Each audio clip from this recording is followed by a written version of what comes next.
नमस्कार दोस्तों, last video में मैंने आपको पुनः मूल्यांकन खाता और उसकी योजना समझाई थी।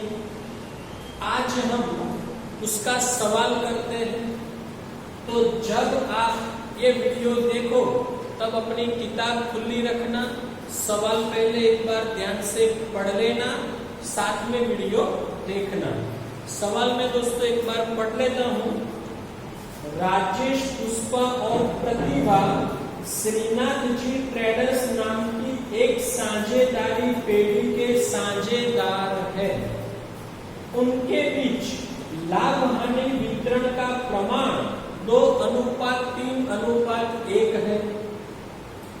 तारीख 31/3/2017 के रोज उनकी पीढ़ी की पक्की तलपट निम्नानुसार है। पक्की तलपट हमें दी गई है दोस्तों। आगे बढ़ता हूं मैं। उपरोक्त पक्की तलपट की तारीख को साझेदारों ने लाभ हानि वितरण का प्रमाण बदलकर 1:1:1 निश्चित किया। नया अनुपात है, इसका हमें कोई काम नहीं है। इस तारीख को धंधा की संपत्तियों और दायित्व का पुनः मूल्यांकन करना निश्चित किया। उसकी माहिती निम्नानुसार है। तो हमें 7 समायोजन दिए हैं। समायोजन दोस्तों टिक लगाने की कोई आवश्यकता नहीं है, क्योंकि हम समायोजन से ही सवाल स्टार्ट करेंगे और समायोजन पूरे तब हमारा सवाल भी पूरा, क्योंकि समायोजन के आधार पे ही हमें पुनः मूल्यांकन खाता बनाना है। आगे कहा है, उपरोक्त जानकारी पर से साझेदारी पेढ़ी की बही में रोजनांचा लिखो और पुनः मूल्यांकन खाता तैयार करो। रोजनांचा लिखो और पुनः मूल्यांकन खाता बनाओ। तो दोस्तों हम पहले खाता बनाते हैं, फिर रोजनांचा लिखेंगे। अब खाता कैसे बनाना है? तो दोस्तों समायोजन से स्टार्ट करना है। समायोजन में जो कीमतें दी गई है वो नई कीमतें हैं। उसको पक्की तलपट की कीमत के साथ तुलना करनी है और उसके आधार पे हमें लाभ या हानि होती है वो निश्चित करना है। यदि हमें लाभ होगा तो हम पुनः मूल्यांकन की जमा साइड लिखेंगे। यदि हानि होगी तो पुनः मूल्यांकन की उधार साइड लिखेंगे। तो करते हैं दोस्तों स्टार्ट। पहला समायोजन, जमीन की कीमत 2,50,000 तक बढ़ानी है। तक दोस्तों 2 शब्द आएंगे, तक और से। तक बढ़ानी है मतलब यहां तक लाना है, यहां तक। और से कहा हो तो जितना कहा हो उतना ही बढ़ा देना है। तो जमीन की कीमत 2.5 लाख तक बढ़ानी है। तो हम आगे देखते हैं, जमीन की कीमत है 1,80,000। अब उसको 2.5 लाख तक लाना है। तो 1,80 से 2.5 तक आएंगे तो दोस्तों कितना बढ़ेगा? 70,000। तो जमीन की कीमत बढ़ेगी तो पेढ़ी को लाभ होगा। लाभ होगा तो पुनः मूल्यांकन की जमा साइड लिखेंगे, जमीन खाता 70,000। अच्छा, इसकी दूसरी एंट्री हमें देनी है कब? जब हम पक्की तलपट दोबारा बनाएंगे तब। अभी हमें दूसरी एंट्री देनी है नहीं। उसी के अंदर आगे लिखा है, और मकान की कीमत 50,000 से बढ़ानी है। से आया तो जितना आया उतना बढ़ा दो। तो मकान की कीमत 50,000 बढ़ेगी तो संपत्ति की कीमत बढ़ती है तो पेढ़ी को लाभ होगा। जमा साइड देंगे 50,000।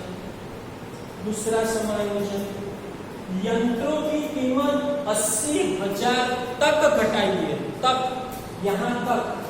तो आगे यंत्र है 1,20,000। 1,20,000 से 80 तक आएंगे तो कितना घटता है दोस्तों? 40,000। यंत्र संपत्ति घटेगी, नुकसान होगा, उधार साइड लिखेंगे यंत्र खाता। यंत्र खाता 40,000। एकदम सरल है दोस्तों। तीसरा समायोजन है विनियोग की कीमत 30% तक घटाएंगे, 30% तक। तो विनियोग कितना है? 40,000, उसका 30% होगा 12,000। विनियोग भी दोस्तों संपत्ति है, संपत्ति घटेगी तो नुकसान होगा, तो उधार साइड लिखेंगे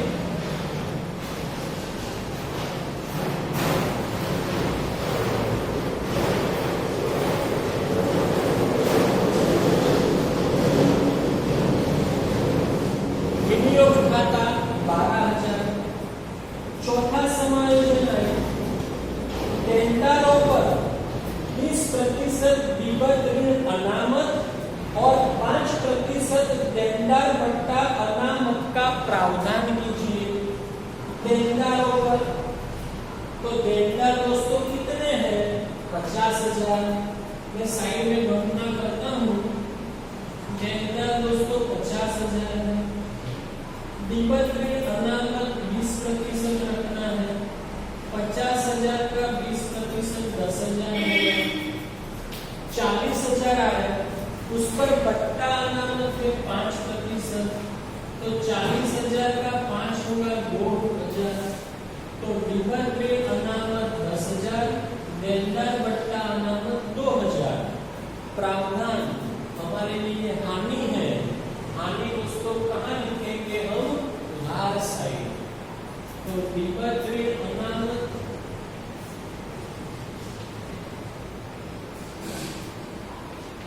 10,000, देनदार बट्टा अनामत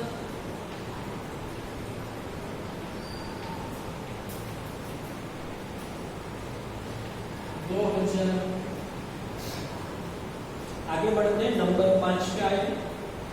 15,000 के स्टॉक की कीमत में 20% की कमी करनी है। पूरे स्टॉक में से 20% नहीं, सिर्फ 15,000 का 20% उसमें कमी करनी है 15,000 में। तो 15,000 का 20% होगा दोस्तों 3,000। तो स्टॉक की कीमत घटेगी तो हानि होगी, तो स्टॉक उधार साइड लिखेंगे। स्टॉक खाता 3,000। आगे बढ़ते हैं। 20,000 के लेनदारों को अब रकम चुकानी नहीं है। 20,000 के लेनदारों को रकम नहीं चुकाएंगे तो लेनदार हमारा दायित्व है। दायित्व घटेगा तो हमें लाभ होगा। लाभ होगा तो जमा साइड लिखेंगे। लेनदार खाता 20,000। लास्ट समायोजन है 3,000 का खर्च चुकाना बाकी है। तो खर्च चुकाना बाकी मतलब दायित्व। दायित्व बढ़ेगा तो दोस्तों उधार साइड लिखेंगे। चुकाना बाकी खर्च 3,000। फिर आगे है उसमें 2,000 अप्राप्त आय का लेखा करना बाकी है।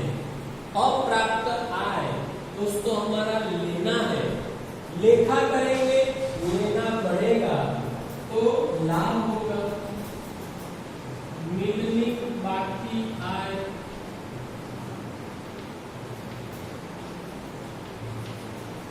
2,000। समायोजन पूरे मतलब सवाल पूरा। अब हम पुनः मूल्यांकन खाता बंद करेंगे। जिस साइड का टोटल अधिक हो वो पहले करना है। तो जमा साइड का टोटल अधिक लग रहा है 1,42,000। 1,42,000। उधार का टोटल 52, 65 और 8, 70,000। घटाएंगे तो बचेगा 72,000। फिर से एक बार 60, 70,000 बराबर। ये मिला हमें क्या दोस्तों, जमा शेष। तो लाभ हानि वितरण की जैसे ही काम करना है, ये हमारा वितरण पात्र लाभ बनेगा। साझेदारों के बीच में पुराने अनुपात में बांट देंगे। राजेश पुष्पा प्रतिभा, राजेश पुष्पा प्रतिभा।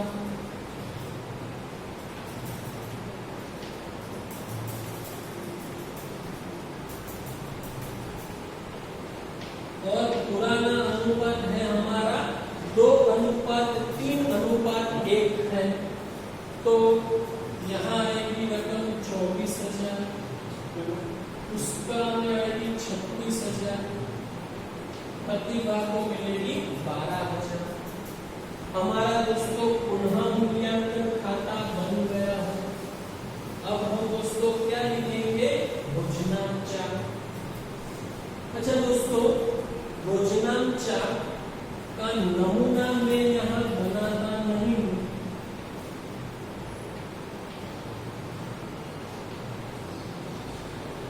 योजनांचा का नमूना दोस्तों मैं नहीं बनाता हूँ, डायरेक्ट मैं योजनांचा लिखता हूँ। आपको पता है तारीख, विवरण, खापा, उधार, जमा, मैं डायरेक्ट लिखता हूँ। और आपको हर योजनांचा में लास्ट तारीख लिखनी है, 31/3/17। हर एक में लास्ट तारीख आपको लिखनी है। अच्छा, योजनांचा दोस्तों कैसे लिखें? तो पहला है, हमारे पास जो समायोजन है उसके आधार पे हम योजनांचा लिख सकते हैं, समायोजन के आधार पे। दूसरी बात ये भी है कि यदि हमारे पास खाता बनाया हो तो योजनांचा लिखने का काम एकदम सरल है। हम खाते पर से योजनांचा लिख सकते हैं। कैसे? तो ये पुनः मूल्यांकन की जमा साइड है और ये पुनः मूल्यांकन की उधार साइड है। अब आप खत्म नहीं याद करो कि आगे में खाते की जमा साइड जो नाम हम लिखते हैं वो योजनांचा में उधार होता है। तो ये नाम योजनांचा में उधार होगा, तो इसे हम उधार करेंगे और जो खाता है उसे जमा करेंगे। तो योजनांचा तो देखो दोस्तों कैसे बनेगी, जमीन खाता उधार पुनः मूल्यांकन खाते से।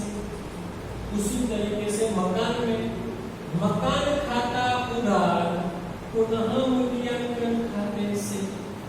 उसी तरीके से उधार साइड भी काम करना है। उधार साइड लिखा हुआ नाम योजनांचा में जमा होगा, तो इसे जमा करना है, खाते को उधार करना है। तो योजनांचा क्या बनेगी, पुनः मूल्यांकन खाता उधार यंत्र खाते से। तो इस तरीके से हमें योजनांचा लिखनी है। मैं स्टार्ट करता हूं नंबर 1। बोलो पहली योजनांचा क्या बनेगी दोस्तों, जमीन खाता उधार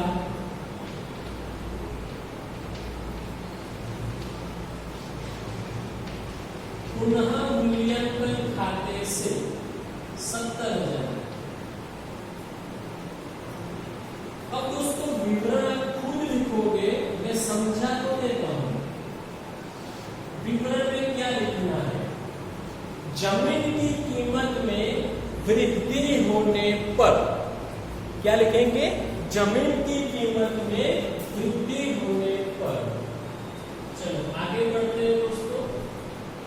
दूसरी योजनांचा क्या बनेगी, मकान खाता उधार पुनः मूल्यांकन खाते से।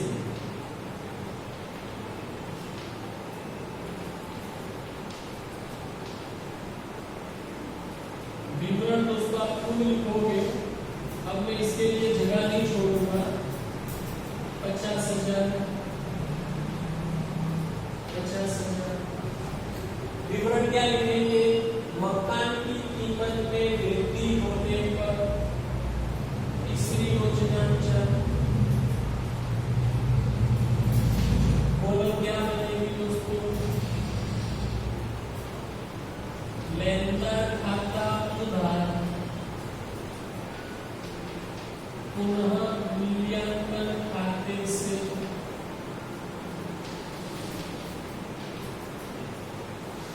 रकम आएगी 20,000। अभी याद रखना, सभी में वृद्धि मत लिख देना। लेनदार में कमी होती है तो लाभ होता है। तो विवरण में लिखेंगे दोस्तों, लेनदार की कीमत में कमी होने पर। चलो चौथी योजना लिखेंगे, मिलनी बाकी आय खाता उधार पुनः मूल्यांकन खाते से। मिलनी बाकी आय खाता उधार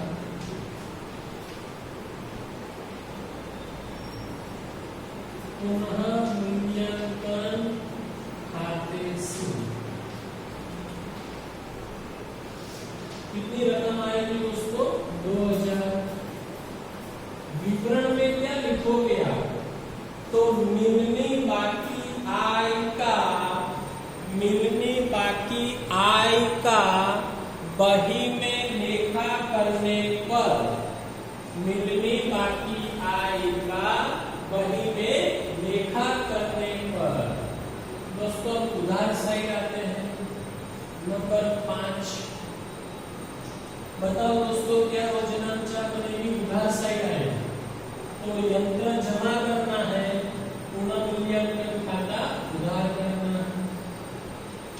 तो पुनः मूल्यांकन खाता उधार यंत्र खाते से। चलो यंत्र में कमी की वृद्धि दोस्तों, कमी, तो विवरण लिखेंगे यंत्र में कमी होने पर। उसी तरीके से दोस्तों नंबर 6 आप लिख पाओगे, सरल है, मैं आपके लिए जगह छोड़ देता हूं। तो क्या योजनांचा बनेगी दोस्तों? विनियोग खाता 12,000 तो योजनांचा बनाएंगे पुनः मूल्यांकन खाता उधार विनियोग खाते से। नंबर 6 फिर विपत्तिक अनामत और बट्टा अनामत को हम साथ में ले लेंगे। नंबर 7 तो 31/3/17 क्या योजनांचा बनेगी दोस्तों?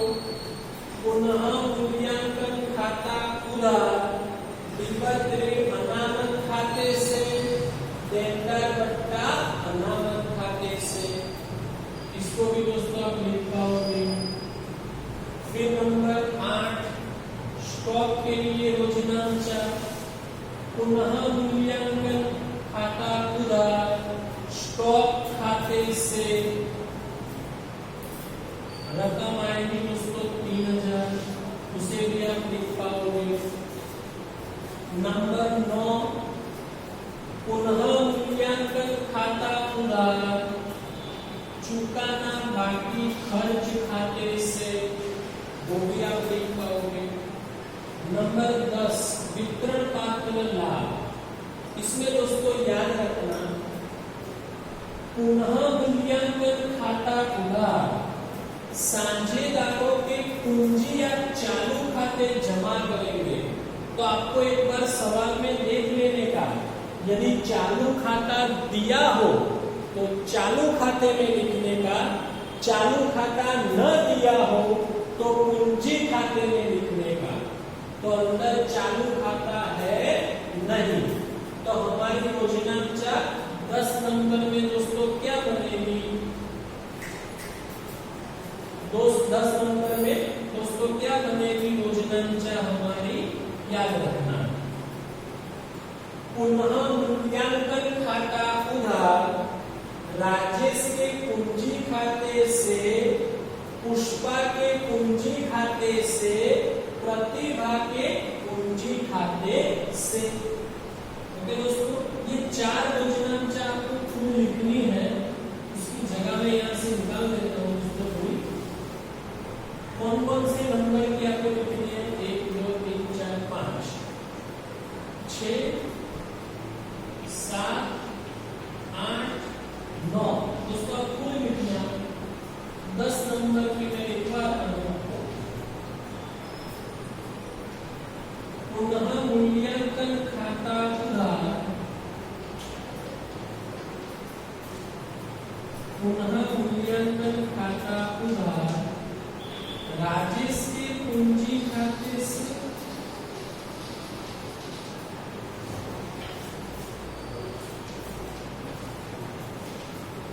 पुष्पा के पूंजी खाते से, प्रतिभा के पूंजी खाते से।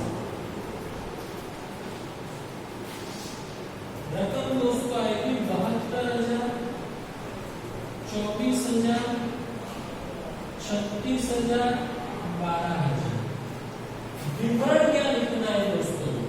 तो विवरण में आप लिखोगे पुनः मूल्यांकन खाता बंद करके पूंजी खाते में ले जाने पर, पुनः मूल्यांकन खाता बंद करके पूंजी खाते में ले जाने पर।